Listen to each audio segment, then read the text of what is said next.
Hello, dear one. My name is Charlon, and I'm the hands and the heart behind Potent Women.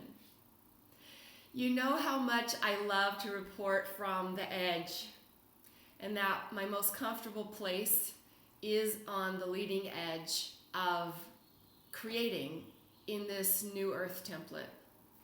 So being an embodied human while incorporating 5D principles and exercises.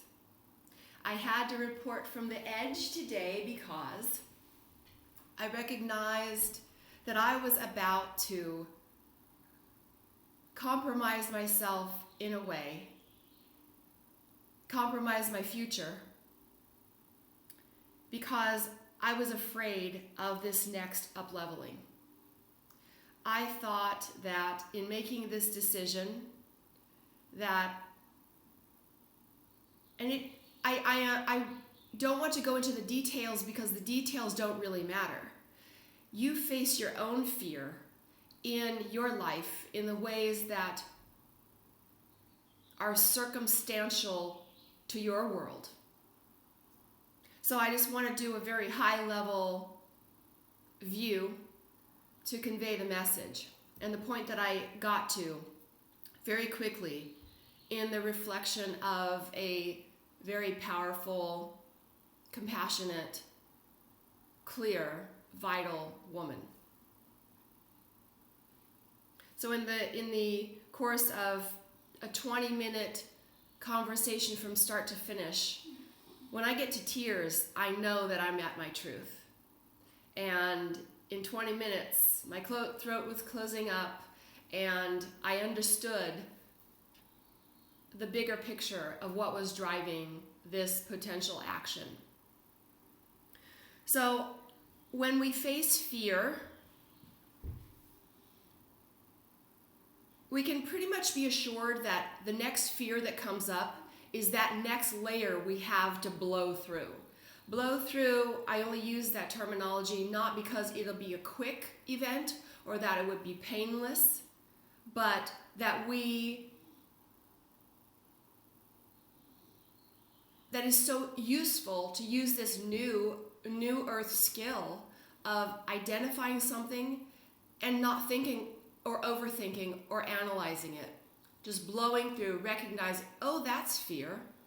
And that nuanced flavor hasn't ever presented itself before. And I find that so intriguing because your fears that are to be moved through in your immediate future, they're going to be more slippery than in the past. They're going to be more savvy. They're going to be packaged in a way that is just distinct enough for you not to grasp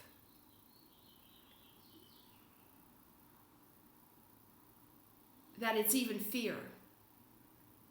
It'll be that elusive, just right out of your reach awareness. And that's what makes discernment so crucial as a new earth skill.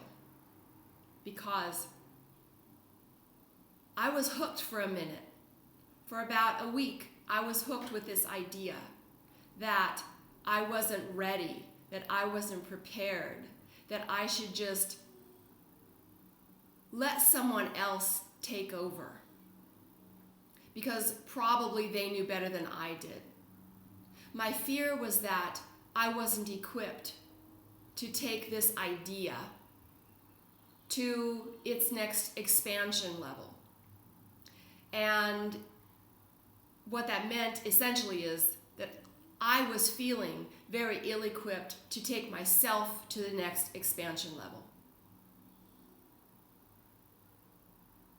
And so in the gift of just being able to talk about it, and to be seen in and have that person reflect and to ask some poignant questions to get me to that point, I realized truly how petrified my physical being, my spiritual being, my energetic being, my path. I was petrified. I was paralyzed. I was ready to give away what I've created to this point.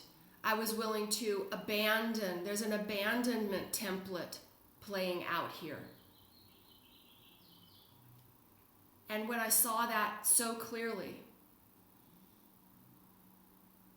I was shocked, and I was a part of my heart, and now I feel that, the pre-tear throat closing of I was ready to abandon myself again. Because this fear-based orientation is woven into the fabric of who we are and how we express. It's a tight weave. Like that 1,000 count cotton sheets. It's the weave. It's the 1,000 threads per inch. No, can that be 1,000 threads per inch? I don't know.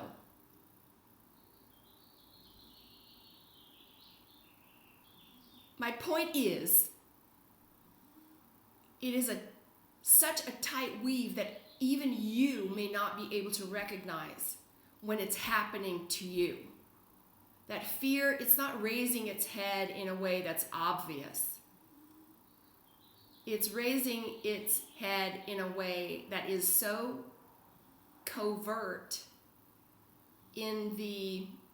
with the intent that you won't notice its fear, that you will be in the action and having taken that step of handing away your power and your potential to someone else or something else before you even wake up and realize, oh my gosh, what did I just do? And so many of these events are not life-shattering. It wouldn't really matter that much. It would take a minor course correction. But this, what I was getting ready to do, was a really big deal. And it would have changed the course of me being able to live my divine purpose in this specific way. Now, that doesn't mean that there aren't other ways that I will do my life purpose. It doesn't mean anything is ever lost should I have gone down that road. It does leave me feeling so grateful that I was able to catch it before I invested much time and any resources setting that in motion. And so I share this with you today as a way of planting a seed that you might have need for. You might have need for this information maybe tomorrow, maybe this afternoon, maybe a month from now.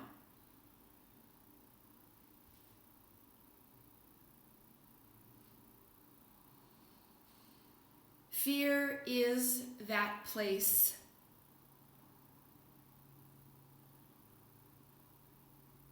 that brings us to the door of decision. Concept shared with me by Kathleen Hannigan. And you can look up her name and her work. But this door of decision presents itself when we have first recognized that fear is running this, and how close we always get to abandoning ourselves. And when you realize it's so scary how easy it is, how willing we are to get back to, and I do this purposely, my body language, to get back to a place where we can just relax into what's comfortable again, to relax into what's comfortable, familiar, and idyllic, according to the principles of the mind and the ego. They are this very savvy duo that work together And I'm not comfortable saying work against us. It's just this dance we do, part of it, the dance we do with being embodied on this plane. But on the path of mastery and on the path of potency, what happens is it gets quicker and easier to notice how covert the ops have become. And if fear is not obvious to you, you're doing great work, because it has to get more covert the more masterful you become. And I love that idea because it's a gauge, it's a way to measure how far you've come and how much your work is making a difference in your own inner landscape. So the fear, the recognition through discernment, this door of decision pops up and it says, will you decide to sit back again? Will you decide to back into the comfort of familiarity? Or are you going to blow through this fear that says, someone knows better than you do? Someone has the clarity. You don't. You should give this away. You should hand your power to this fear. And having this be so fresh, literally within the last half hour of this realization coming, I feel this mighty surge in my belly, and it's a fire, and it says, not today, fear, not today. Maybe tomorrow, but for today, I'm going to stand in my clarity. I'm going to stand on the top of the mountain that I've climbed today. And it's only 10:51 in the morning. I wonder what the rest of the day holds for me. But if nothing else unfolded of this magnitude, I'd be pretty content to leave it as, yeah, that's a pretty good one for a day. Pretty good for a Sunday. Not today, fear. Not today.